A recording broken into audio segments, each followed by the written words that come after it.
Padma Bhushan doctor megastar Shri Chiranjeevi ಅಣ್ಣನವರ birthday August 22. ಇವತ್ತು August 22 ಅಂದರೆ ನಮಗೆ ಆಲ್ ಇಂಡಿಯಾ ಎನರ್ಜಿ ಡೇ ಅಂತ ಕರಿತೀವಿ.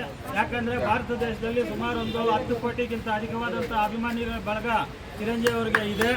ಹಾಗಾಗಿ ನಾವು ಆಲ್ ಇಂಡಿಯಾ ಎನರ್ಜಿ ಡೇ ಅಂತ ಹೇಳ್ತೀವಿ. ಆಕಾಶದಲ್ಲಿ ಸೂರ್ಯನಿಗಿಂತ ಬೆಳಕು ಕೊಡೋದಕ್ಕೆ ಯಾರ ಕೈಯಲ್ಲೂ ಆಗಲ್ಲ, ಚಂದ್ರನ ಕೈಯಲ್ಲೂ ಆಗಲ್ಲ, ನಕ್ಷತ್ರಗಳ ಕೈಯಲ್ಲೂ ಆಗೋದಿಲ್ಲ. ಅದೇ ರೀತಿ ಆಲ್ ಇಂಡಿಯಾದಲ್ಲೇ ಮೆಗಾಸ್ಟಾರ್ ಚಿರಂಜೀವಿ ರೀತಿ ಡ್ಯಾನ್ಸ್ಗಳು ಮಾಡಿ ಚರಿತ್ರೆ ಸೃಷ್ಟಿ ಮಾಡೋಕ್ಕೆ ಯಾರ ಕೈಯಲ್ಲೂ ಆಗಲ್ಲ. ಸತತ ಡ್ಯಾನ್ಸ್ ಮಾಸ್ಟರೇ ಮಾಡಿದ್ರು ಕೂಡ ಅದು ಅಷ್ಟು ಚೆನ್ನಾಗಿರಲ್ಲ. ಅದೇ ಡ್ಯಾನ್ಸು ಚಿರಂಜೀವಿ ಅವ್ರಿಗೆ ಹೇಳ್ಕೊಟ್ರೆ ಚಿರಂಜೀವಿ ಅವ್ರು ಮಾಡಿದ್ರೆ ಅದ್ರ ಮೈಲೇಜೇ ಬೇರೆ ಇರುತ್ತೆ. ಆ ಮೈಲೇಜ್ಗೋಸ್ಕರ ಅಭಿಮಾನಿಗಳು ಯಾವುದಾದ್ರೂ ಒಂದು ಚಿತ್ರ ಚಿರಂಜೀವಿ ಅವರು ಸ್ಟಾರ್ಟ್ ಮಾಡಿದ್ದಾರೆ ಶೂಟಿಂಗ್ ಅಂತಂದರೆ ಆ ಚಿತ್ರ ಯಾವಾಗ ಬಿಡುಗಡೆ ಆಗುತ್ತೆ ಅಂತೇಳಿ ಹಗಲು ರಾತ್ರಿ ನಿದ್ದೆ ಇಲ್ದಿರ ಕಾಯ್ತಾರೆ. ಅಷ್ಟೇ ಅಲ್ಲದೆ ರಿಲೀಸ್ ದಿವಸ ಹೋಗಿ ಫಸ್ಟ್ ಟಿಕೆಟ್ ತಗೋಬೇಕು ಅಂತೇಳಿ ಫಸ್ಟ್ ಟಿಕೆಟ್ ಸಿಕ್ಕಿಲ್ಲ ಅಂತೇಳಿ ಸೀಮೆ ಎಣ್ಣೆ ಸುರ್ಕೊಂಡು ಆ ಬೆಂಕಿ ಇಟ್ಕೊಂಡಂಥ ಅಭಿಮಾನಿಗಳು ಕೂಡ ನಾವು ನೋಡಿದ್ದೀವಿ. ಇನ್ನು ಟಿಕೆಟ್ಗಳು ತಗೊಳ್ಳೋದಕ್ಕೆ ಕ್ಯೂವಲ್ಲಿ ಹೋಗ್ಬಿಟ್ಟು ಉಸಿರಾಡ್ದಿರ ಸತ್ತಾಗಿರೋ ಅಂಥ ಅಭಿಮಾನಿಗಳನ್ನೂ ನೋಡಿದ್ದೀವಿ. ಚಿರಂಜೀವಿ ಅವರ ಬ್ಯಾನರ್ಗಳನ್ನ ಕಟ್ಟೋದಕ್ಕೋಸ್ಕರ ಹತ್ಬಿಟ್ಟು ಮೇಲೆ ಕರೆಂಟ್ ಪೋಲ್ಗೆ ಸಿಕ್ಕಿ ಸತ್ತಾಗಿರೋಂಥ ಅಭಿಮಾನಿಗಳನ್ನ ನೋಡಿದ್ದೀವಿ. ಅದೆಲ್ಲ ಕೂಡ ಚಿರಂಜೀವಿ ಅವ್ರಿಗೋಸ್ಕರ ಇರೋ ಅಭಿಮಾನ ಪ್ರಾಣನೂ ಲೆಕ್ಕಿಸ್ದಿರ ಇರುವಂಥ ಅಭಿಮಾನಿಗಳು ಭಾಳ ಜನ ಇದ್ದಾರೆ.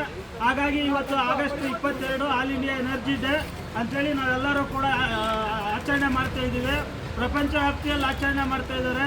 ನಿಜ ಹೇಳಬೇಕು ಅಂತಂದರೆ ಅವರು ಭಾರತ ದೇಶದಲ್ಲಿ ಒಬ್ಬ ತಂದೆ ತಾಯಿಗೆ ಮಗನಾಗಿ ಹುಟ್ಟಿ ಅವ್ರ ಅಪ್ಪ ಅಮ್ಮ ಇಟ್ಟಿದ್ದ ಹೆಸರು ಕುಣಿಗಲ ಶಿವಶಂಕರ್ ವರಪ್ರಸಾದ್ ಅಂತಾದರೆ ಚಿರಂಜೀವಿ ಅವರು ಸಂಪಾದನೆ ಮಾಡಿದ್ದ ಹೆಸರು ಚಿರಂಜೀವಿ ಅಂತ. ಚಿರಂಜೀವಿ ಅನ್ನೋ ಹೆಸರು ಸಂಪಾದನೆ ಮಾಡಿ ಆ ಹೆಸರಿಗೆ ಯಾವ ರೀತಿ ಶಕ್ತಿ ಕೊಟ್ಟಿದ್ದಾರೆ ಅಂತಂದರೆ ಈ ಭೂಮಂಡಲ ಇರೋವರೆಗೂ ಕೂಡ ಆ ಹೆಸರು ಅದೇ ರೀತಿ ಇರೋ ಥರ ಅಷ್ಟು ಶಕ್ತಿ ತುಂಬಿದ್ದಾರೆ, ಅಷ್ಟು ಚರಿತ್ರೆ ಸೃಷ್ಟಿ ಮಾಡಿದ್ದಾರೆ ಅಂತ ಚಿರಂಜೀವಿರವರು. ನಾವೇನು ಹೇಳ್ತೀವಿ ಅಂತಂದರೆ ಅಭಿಮಾನಿಗಳಾಗಿ ಚಿರಂಜೀವಿ ಅನ್ನೋ ಹೆಸರು ಮಾತ್ರ ಅಲ್ಲ ಈ ಭೂಮಂಡಲ ಇರೋವರೆಗೂ ಇರಬೇಕಾಗಿರೋದು. ಚಿರಂಜೀವಿ ಅವರು ಕೂಡ ಈ ಭೂಮಂಡಲ ಇರೋವರೆಗೂ ಕೂಡ ಅಷ್ಟು ಐಶ್ವರ್ಯ ಆರೋಗ್ಯ ಭಾಗ್ಯದಿಂದ ಸಂತೋಷವಾಗಿ ಇರಬೇಕು ಅಂತೇಳಿ ಆ ಭಗವಂತನಲ್ಲಿ ಪ್ರಾರ್ಥಿಸುತ್ತಾ ಈ ದಿನ ಯಲಹಂಕ ಪ್ರಪಂಚ ಚಿರಂಜೀವಿ ಯುವಸೇನಾ ವತಿಯಿಂದ ಅವರ 71ನೇ ವರ್ಷದ ಹುಟ್ಟುಹಬ್ಬದ ಶುಭಾಶಯಗಳನ್ನು ಕೋರ್ತಾ ಇದ್ದೇವೆ. ಎಲ್ಲರೂ ಕೂಡ ಒಂದು ಸಲ ಜೋರಾಗಿ ಜೈ ಚಿರಂಜೀವಿ, ಜೈ ಚಿರಂಜೀವ.